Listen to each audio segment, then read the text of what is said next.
Hi, everyone. Judge Andrew Napolitano here for Judging Freedom. Today is Friday, December 20th, 2024. It's the end of the week. It's the end of the day. It's our favorite time.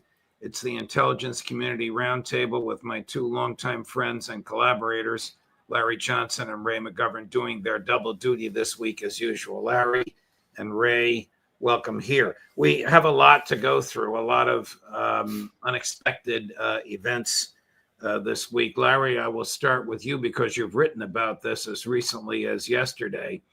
The assassination of General Kirillov.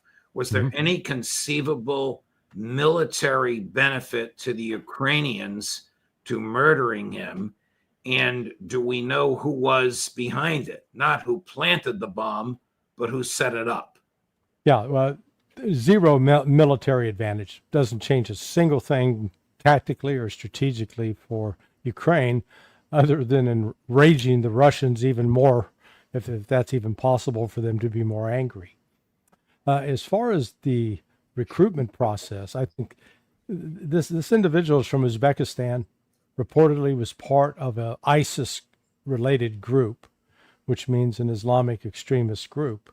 So it shows that the Ukrainian intelligence service and or Western intelligence services, either the United States or MI6, were in touch with that group that this individual, Kurdunov, I think was his name, was a part of.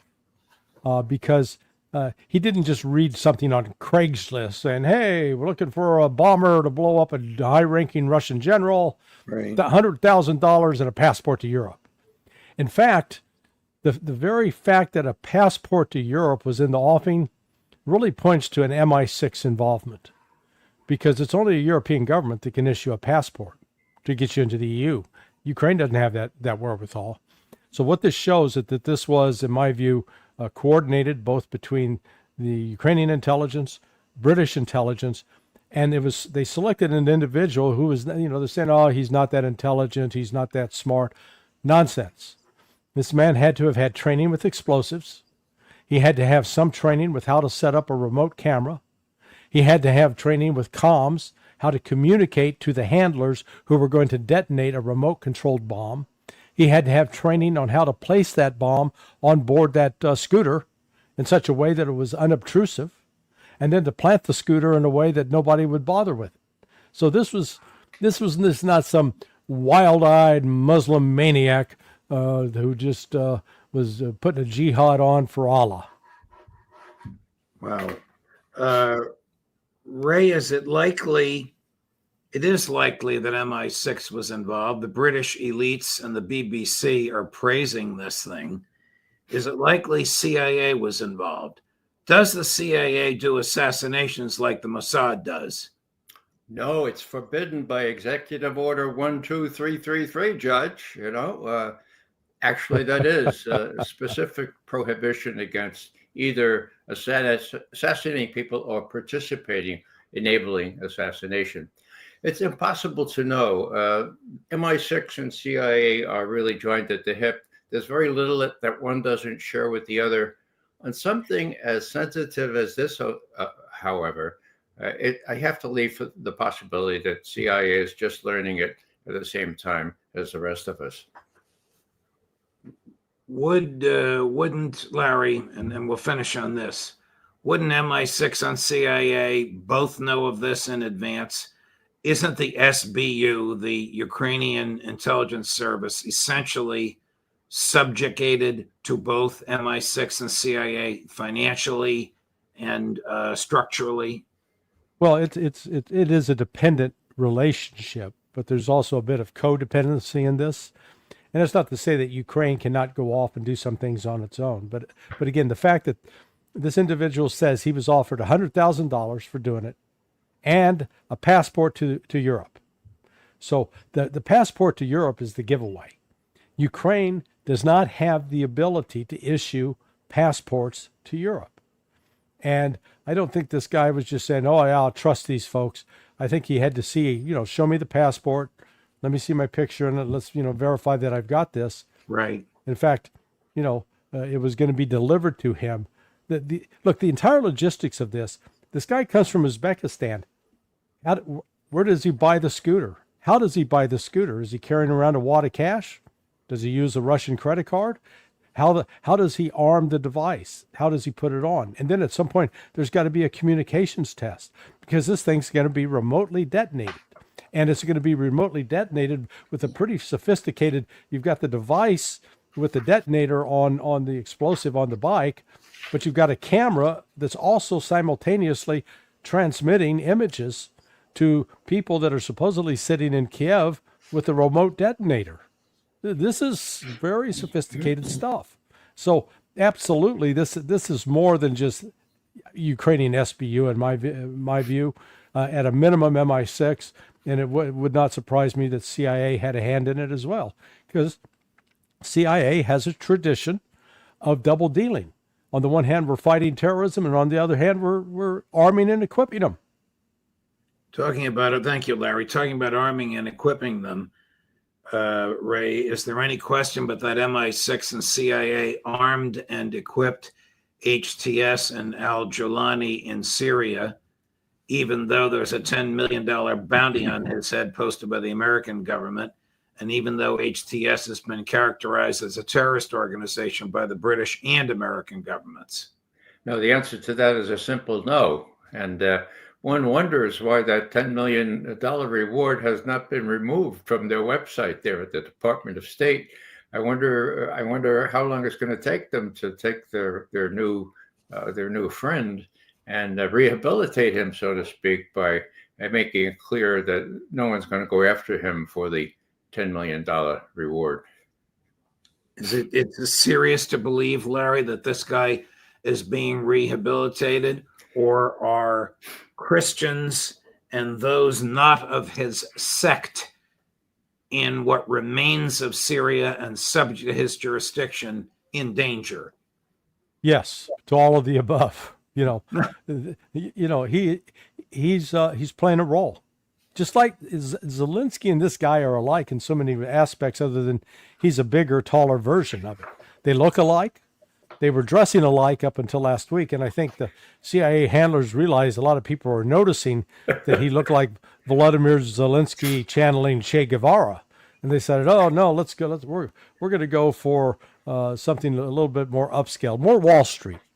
So, now they got him dressed up in suit like an organ grinder's monkey. And he's saying all the right things and making the right signals.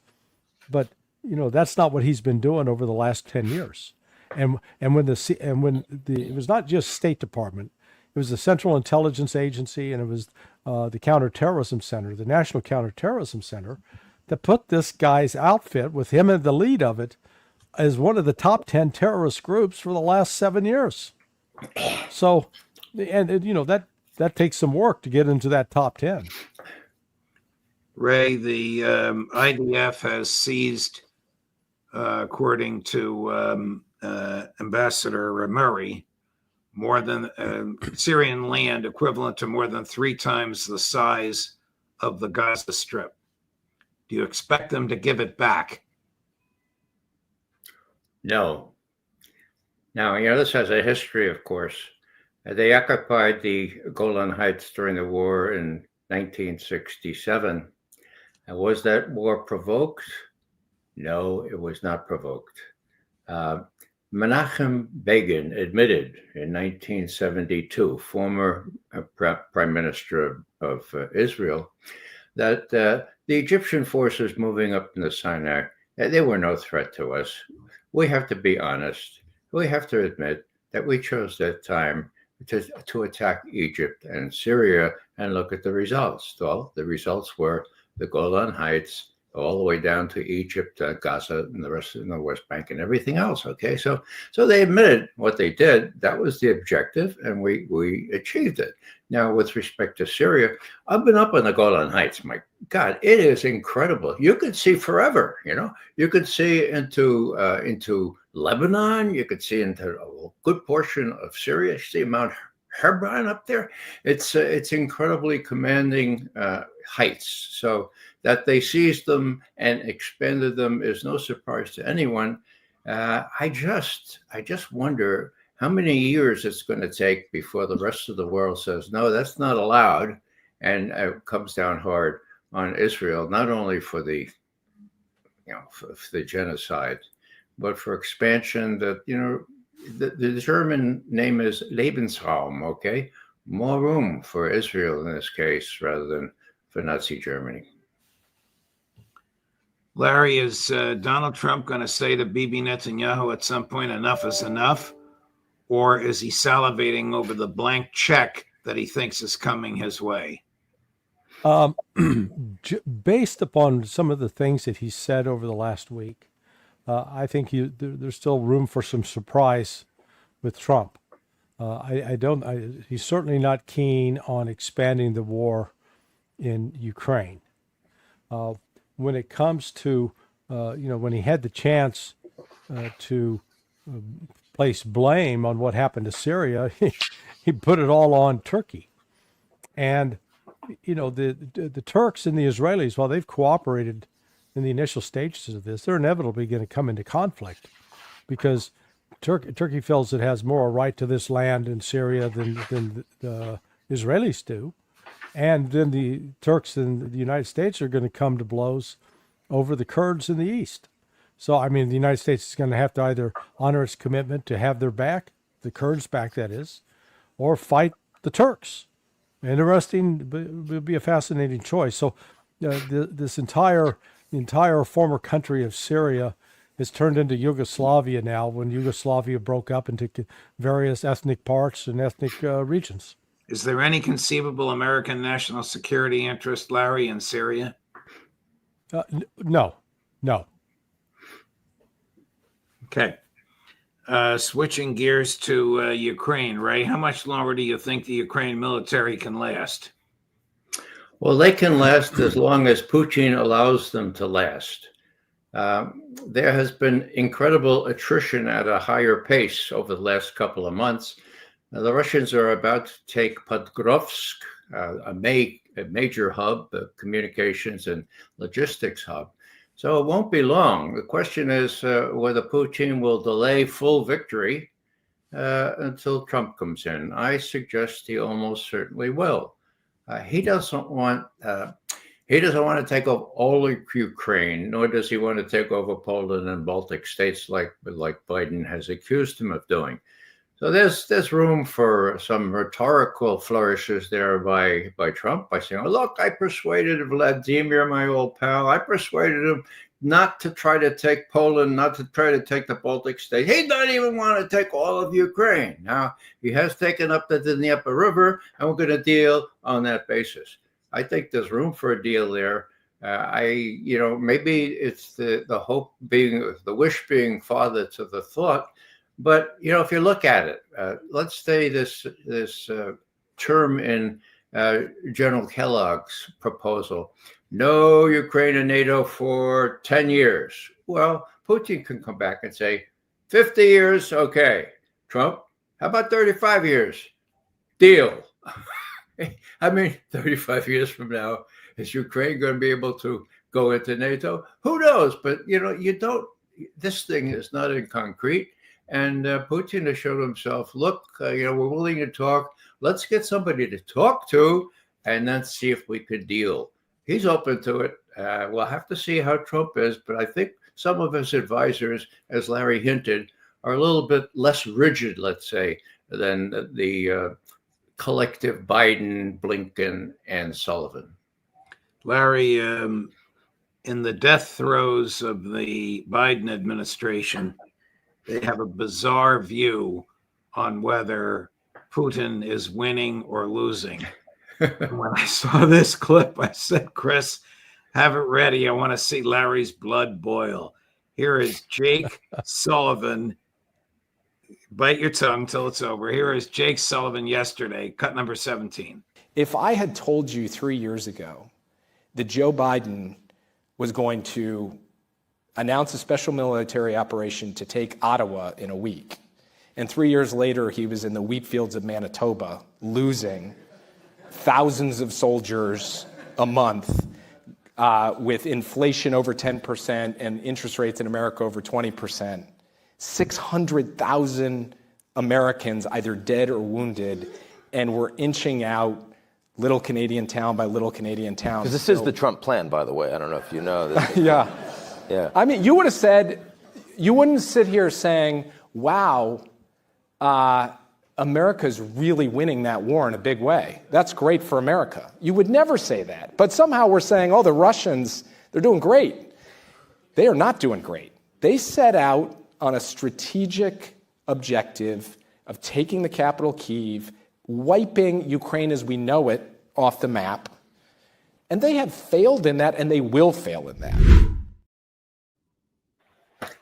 Larry? Well, we got some clues into what Sullivan is going to be doing in his post-government career. He will be writing fiction, fairy tales for adults, because that's exactly what that was. Everything that man said was a lie, was a misrepresentation of fact. At no point did Putin or anybody in Russia stipulate that their initial objective was to take and capture Kiev. Never said it. And from the outset, they said their goal was to demilitarize, denazify, and they've been quite effective at it. There's not 600,000 dead and wounded Russians. That's a lie. The fact that the Russians are moving so steadily forward, and with the West not having an answer, there you see on display why the Biden administration's been so feckless in this task. They've refused to deal with the reality. Instead, they indulge these childish fantasies, and that kind of silly, glib attempt to, I guess, diminish what Russia has truly accomplished. Just yesterday on Thursday, an NBC reporter, when Vladimir Putin held his annual press conference, press marathon, took questions for about 4 hours. This cat from NBC showed up and tried to say, well, how are you going to handle now that you're so weakened and you're so on the ropes and everything? And Putin, man, like the judo master he is, started off by saying, well, I'd simply note that I allow you from NBC, from the United States, to come here and ask questions. And we don't put any restrictions on you. You don't allow any Russian reporters anywhere in the United States to ask similar questions of Joe Biden or of any of the other Western leaders. So you're calling us weak? We're strong because we're confident we can take your questions. Your folks are the ones that are weak. And then he just went, he took this reporter apart piece by piece. He did. He did. We have a part of that clip. We don't have the part about freedom of speech, which was terrific. But we do have a part I want you both to say. Ray, tell me what you think of this. Chris, cut number 5. Mr. President, you have failed to reach the objectives of your special military operation. Large numbers of Russians have died, including a general assassinated here in Moscow this week. And the leader of Syria, who you supported, has been overthrown. Mr. President, when you face President-elect Trump, you will be the weaker leader. How do you propose to compromise? What are you going to offer? You asked what we can offer, or I can offer, to the President-elect Trump when we meet. I do not know when we are going to meet, because he does not speak about that. I haven't spoken to him for more than 4 years now. I am prepared for that conversation at any time. I will be prepared to hold a meeting as well, if he so desires. You said that this conversation will take place where I'll be in a weakened state. I'm of a different opinion. I think that Russia became much stronger over the past 2 or 3 years. Russia today is in such a state that we have been trying to achieve. It has become stronger. It has become a truly sovereign country. Before you weigh in on Ray, one more. It's a lot shorter. Number 7, Chris. Where we would like to present Russia as weakened.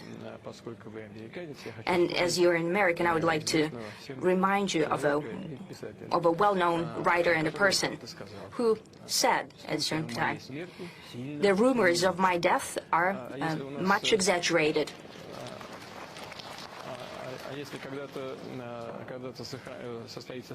And if we hold a meeting at some time with the President-elect Trump, I'm sure we'll have something to discuss.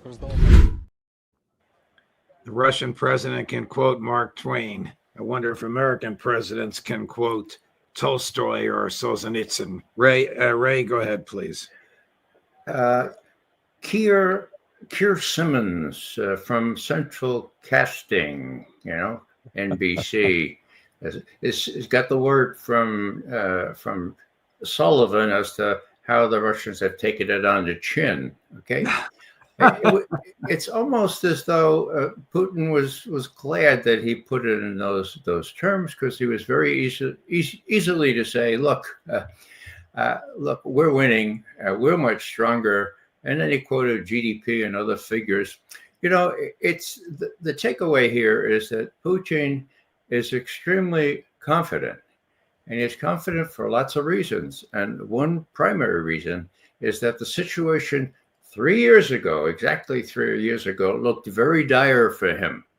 He got before his top military on the 21st of December, 2021, in other words, a few months before the special military operation. And he said, look, we're in dire straits. The Americans have put missile installations in Romania. They're almost finished in Poland, and they can use cruise missiles. They can fire cruise missiles from there. And we can't tolerate that, because when the Americans get supersonic missiles, they're going to put them not only there, they're going to put them in Ukraine.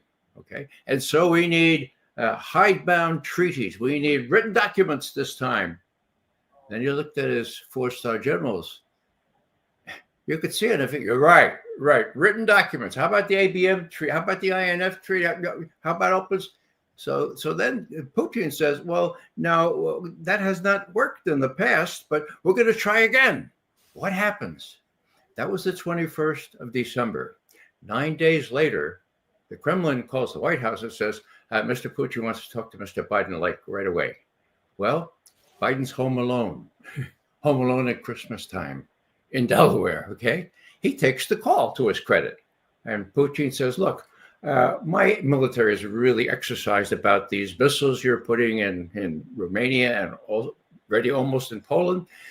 Could you give me an assurance that you're not going to put them in Ukraine? Because that would mean 5 minutes warning time. And my military came down to me hard and said, that's not enough. Get a personal assurance from the president. And so Biden says, well, that makes sense. And so the readout says, Mr. Biden said the U.S. has no intention of putting offensive strike missiles in Ukraine. Long story short, we welched on that. And the next month, when we got together in Geneva, Blinken told Lavrov, forget about it. The president was home alone. We weren't with him. Forget about it. We might want to talk about how many missiles could go into Ukraine, but we have the right to do that. I'm going to do it. That was just about 4 weeks before the special military operation. And my new friend, the historian from California, whose name I'll remember in a second, says this was the thing that tipped the edge here. This was the falsification, the tragedy. The thing that tricked Putin beyond being able to deal either in print or in person with his opposite number in the United States. That's where we are today. And the equivalent address to the top military just last Monday exuded the same kind of confidence that you saw in just now in that clip. And the reason for that is Oreshnik. It's a game changer. Now, Sullivan and Blinken say, no, it's not a game changer, but it's a game changer, okay? And Putin once again came back to the dais, and he said, look, don't forget, Oreshnik, you use them together in several such systems together, and they have the power comparable to using nuclear weapons. Without the contamination, this is a very important element in deciding what weapons we can use and what weapons the U.S. can't use, because they somehow don't have them yet, or we're working on fancy things like the F-35s that don't really work all that well. Larry, here's Putin on December 16 on the mythical Russian threat. Cut number 13. At the same time, under the guise of a mythical Russian threat, they simply scare their population with the fact that we are going to attack someone. The tactics are very simple. They bring us to the red line through which we are retreating from the ancient Soviet Union, now Russian threats. Meanwhile, the NATO countries themselves are increasing military spending near the Russian borders. The formation and cobbling together of NATO have long gone beyond the so-called zone of its historical responsibility. In addition, the so-called Eastern Flank, the alliance is increasing its presence in the Asia-Pacific region. With the support of the United States, new military and political alliances are being formed that undermines the security architecture that has developed over decades. Larry, do the elites in Europe and in the State Department believe that present-day Russia is the same threat that the Soviet Union was in the 70s and 80s? No, they believe it's worse. They've given up the global communist conspiracy. Now this is Russia intent on restoring the Tsar's empire, which, as I recall, didn't have any outposts in South America, Africa, Asia. But let's not get bogged down with facts. Russia has become the boogeyman to justify the U.S. defense budget. I don't know if you caught Nikki Haley this week. She was going through this whole litany about how bad Russia is, and she goes, and the outrage is that Russia's spending 50% of its GDP on its military budget. And then 5-6 minutes later, without a sense of cluelessness, she was talking about the U.S. defense budget, which accounts for 56% of the federal budget. So when we're doing it, it's okay. Well, when they're doing it, it's all bad. And the fact of the matter is that Russia's got inflation under control. Russia's growing at an economic rate that the United States can't match. And despite all of that, none of the senior policymakers in the State Department or the intelligence officials are telling the truth about what's going on. They are fabricating lies and ensnaring the American public with those lies. We'll end with this. Earlier today in Putin's marathon press conference, he, with a smile on his face, challenged the West to take down Oreshnik. Watch this, cut number 16. There is no chance to shoot down these Oreshnik missiles. Well, if those Western experts you mentioned think so, that Oreshnik can be shot down, we suggest they, and those in the West and the United States, who pay them for their analysis, conduct some kind of technological experiment, a high-tech duel of the 21st century.